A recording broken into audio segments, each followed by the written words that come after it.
And we would like to welcome you tonight to the City of New Rochelle State of the City Address.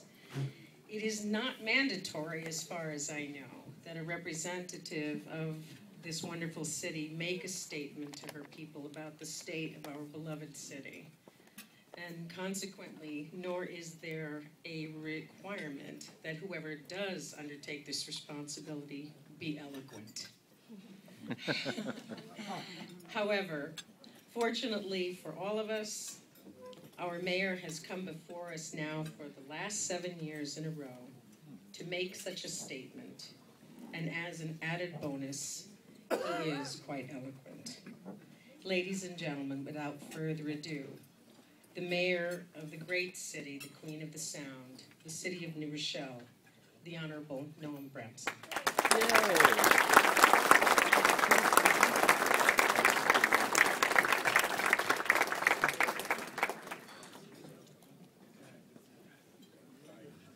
Cynthia, thank you very much for that kind introduction. You're always supposed to lower expectations before a speech, but I appreciate your thoughtful words nonetheless. And ladies and gentlemen, good evening. We meet at a time of both new hope and continuing challenge for cities all across America. The national economy is gaining momentum. Consumer confidence is returning. The stock market is approaching new highs. At long last, it appears the worst of the recession is behind us, finally giving way to a season of fresh promise. But for municipalities, the spring still looks a little more distant. Years of economic stagnation cannot be erased by a few positive employment reports. Not when reserves are gone, service levels are squeezed, and deferred obligations are coming due. Lots of families and taxpayers would say the same. Despite renewed optimism, many are still struggling, still working to gain a foothold or make up lost ground, still pressed to the limit. So how should a city like New Rochelle confront such a moment? Some might counsel us to focus on the here and now, to face our problems with self-sufficiency and clear-eyed realism. You can't get to tomorrow, they would say, without first making it through today.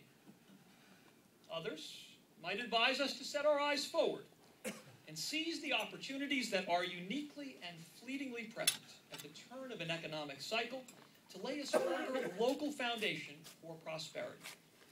A short-term solution, they would say, is really no solution at all. My friends, colleagues, and neighbors, in truth, both of these views are correct. And woe to us if we accept any false choice between them.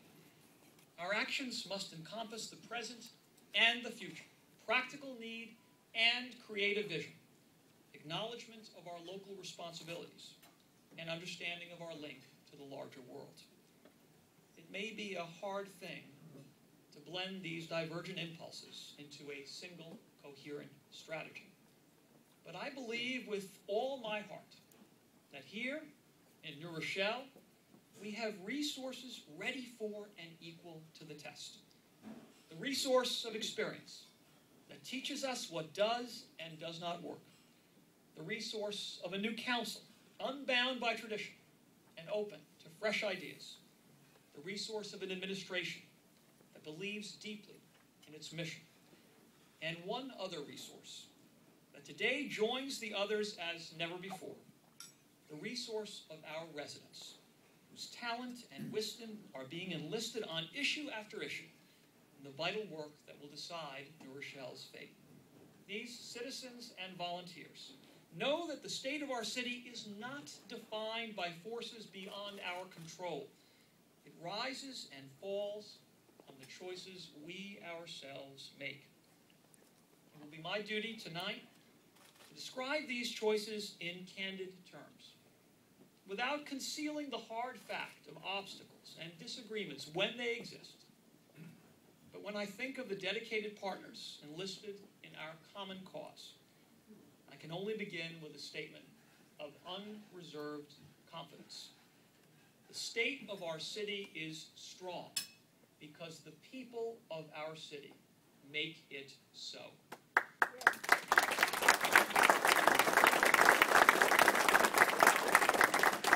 Our first set of choices concerns the city budget.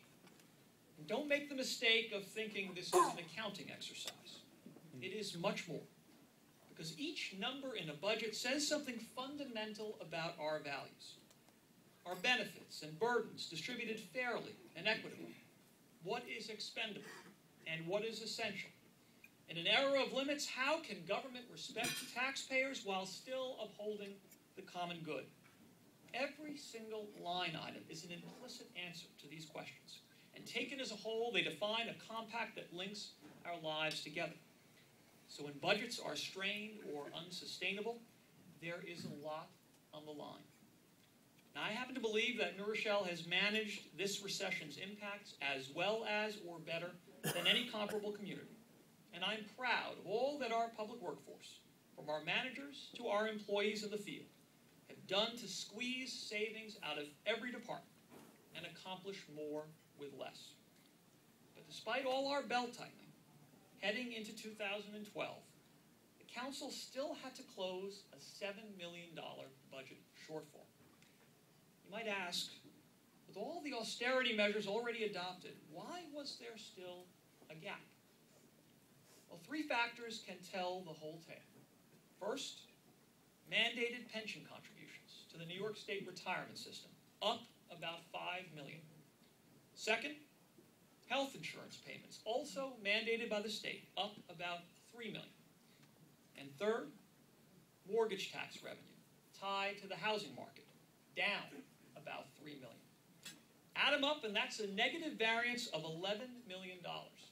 Or put another way, if each factor were simply reset to pre-recession levels, then the $7 million shortfall I mentioned a moment ago would instead have been a $4 million surplus. Given that math, it would be easy just to throw up our hands and complain, legitimately, about the unfairness of it all. But venting frustrations won't make them disappear. The fact is, even if cities like New Rochelle aren't responsible for creating our fiscal problems, we must be responsible for facing them. And face them we did, using a combination of additional workforce reductions and, let's be honest, a highly unpopular fee, we managed to close the gap. As a result, the ship of the city's finances is still afloat. That means police officers are still bringing bad guys to justice, keeping our crime rate historically low. That means firefighters are still demonstrating heroism in the face of personal danger. It means that every day, in the most bitter cold or most searing heat, DPW personnel are still out collecting our trash and repairing our roads. And it means that our tiny handful of parks workers are still making sure that acres of fields are open for play. That is the city. Those are the people and the services that you pay for, with a portion of your tax bill, 1/6 of the total, that you send to the city government. And if our hard decisions have produced the smallest municipal workforce in many generations, with lots of sacrifices all around, they have also kept the city's core operations up and running. For now. Unfortunately, for now is not enough. With the housing market still flat, with labor costs still rising, and with Albany failing to offer any realistic strategy for short-term mandate relief, there is every prospect of further multi-million-dollar shortfalls going forward. Even with a national recovery gathering steam, it is clear now to all that something close to a permanent shift has occurred in the very structure of municipal finances. In this most recent budget cycle, the fourth in a row to feature painful measures, the council came very close to approving cuts that would have sliced into the heart of our services without a full understanding of the implications. Unless we want to face the same unpleasant and divisive choices year after year after year, we need a new approach for the new normal. For this purpose, the council chose unanimously to bring together a panel of citizens whose experience spans the public and private sectors, whose perspectives are drawn from every quarter of New Rochelle, and who have made an unprecedented volunteer commitment of time and energy. Their mission? Pursue innovation whenever that's possible, and recommend clearer priorities whenever it's not. Examine local government top to bottom with everything on the table and nothing off limits. Help us create a guidepost for action here and a model for communities everywhere.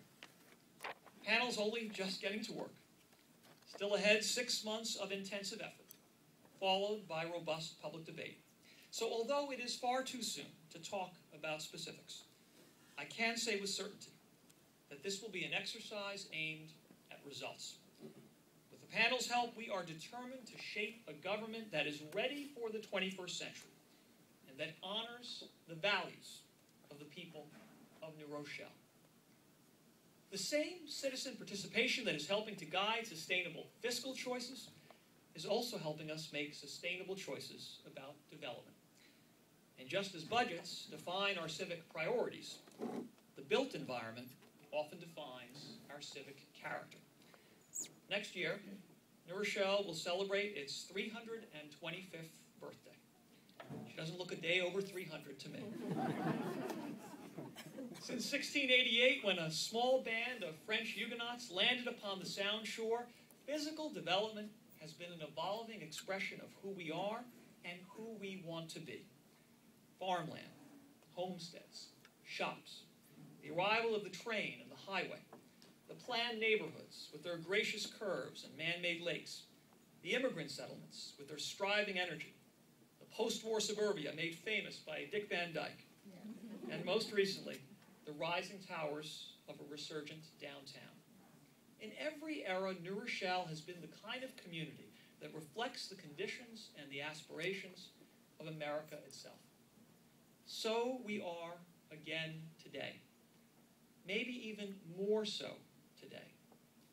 Because after 60 years of this country placing its bets on wholly new housing developments far from commerce and culture, where everything needs to be built from scratch, and where life is ruled by the gas pump and the toll booth, more Americans now understand that a wise growth strategy invests in places that already exist, where people already live and work, places where we have more choice in how to put a roof over our head, or how to commute to a job, or how to spend our valuable time.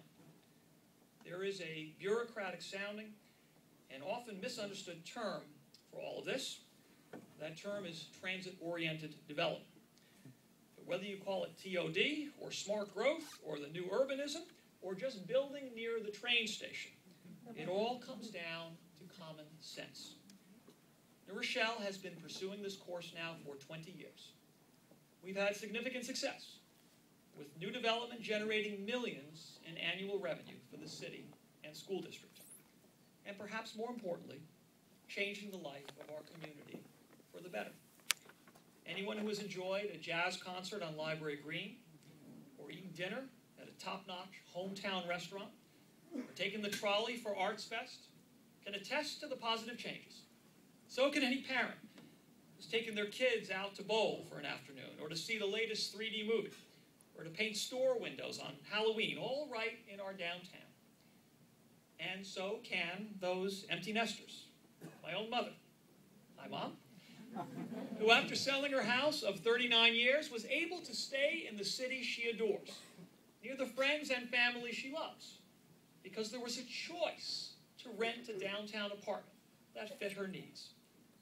We've come a long way, but our job is far from finished, because if some portions of our urban center are thriving, others are still depressed. And I don't know anyone who is satisfied with the status quo. Not when there is so much more we can do. Consider the big picture.